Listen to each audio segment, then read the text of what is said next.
This is a list program. HTML అంటే list ప్రోగ్రామ్లో మనం హెచ్టిఎంఎల్స్ ఎక్కడ యూస్ చేస్తాము. హెచ్టిఎంఎల్ అనేది ఒక స్టార్టింగ్ ట్యాగ్ అనే డాక్యుమెంట్లో ఇన్సైడ్ ద హెచ్టిఎంఎల్ యూస్ చేస్తాం. తర్వాత హెడ్ సెక్షన్ అనేది మనకు తెలిసిందే, ఒక వెబ్ పేజ్ ఇన్ఫర్మేషన్ అనేది వెబ్ పేజ్లో షో చేయడానికి, జస్ట్ పేజ్ నాట్ షో చేయడానికి, జస్ట్ చూపించడానికి. టైటిల్లో మనం లిస్ట్ అనేది వెబ్ పేజ్లోనే పెట్టుకున్నాం. దాని తర్వాత లిస్ట్ అనేది అపియర్ చేసుకుంటుంది ఒక బ్రౌజర్ యొక్క టేబుల్ని. హెడ్ సెక్షన్ అనేది క్లోజ్ చేయడానికి, అక్కడ బాడీలోని బేసియం కలర్ అనేది మనం ఎల్లో అనేది ఇచ్చుకున్నాం. అంటే మనకి బ్యాక్గ్రౌండ్ కలర్ అనేది ఎల్లో కావాలి అని మనం తీసుకునే కంటెంట్లో.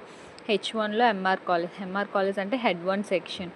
అలానే H2లో యు అనేది యూస్ చేసుకోండి. యు అంటే గ్రూప్స్, అంటే మన హెడ్ 2లోని గ్రూప్స్ అనే వర్డ్ యూస్ చేసుకున్నాం. అది మనకి అండర్లైన్లో కావాలి, అందుకే యూ ట్యాగ్ అనేది యూస్ చేసుకున్నాం. యూఎల్ అంటే అన్ఆర్డర్ లిస్ట్ అనేది యూస్ చేసుకున్నాం, అంటే స్టార్టింగ్ అనే అన్ఆర్డర్ లిస్ట్లో బుల్లెట్స్లో కావాలి అని. ఇన్నర్ అంటే a list enters showing a enters అంటే ఐఎల్ అంటే ఎల్ఐ అనేది లిస్ట్ ఐటమ్స్ అని అర్థం. అలానే ఐఎల్ అనేది లిస్ట్ ఐటమ్స్లోని బిఎస్సి అనేది మనం ఎనదర్ లిస్ట్ ఐటమ్ అడిగాము. తర్వాత ఓఎల్ అంటే ఆర్డర్ లిస్ట్, తెలిసిందే కదా, ఒక నెంబర్స్లో కావాలి, ఆర్డర్ లిస్ట్లో కావాలి. తర్వాత ఎంపీసిఎస్ అనేది మనం ఇచ్చుకున్నాము, ఫస్ట్ నెంబర్ అనేది. సెకండ్ ఏమో ఎంఎస్సిఎస్ అని ఇచ్చుకున్నాం, అంటే తర్వాత ఎంసీసిఎస్. అలా ఒక్కొక్క ఆర్డర్ వైజ్గా మనకు కావాలి ఒక లిస్ట్ అనేది, అంటే ఆ నెంబర్స్ వైజ్గా మనకి ఐటమ్ కావాలి అని.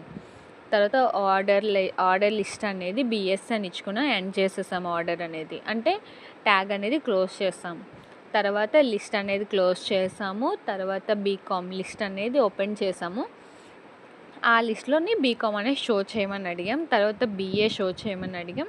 తర్వాత అండర్లైన్ ట్యాగ్ క్లోజ్ చేసాం. తర్వాత బాడీ ట్యాగ్ క్లోజ్ చేసాం. ఫైనల్గా end of the HTML document అనేది క్లోజ్ చేసాం.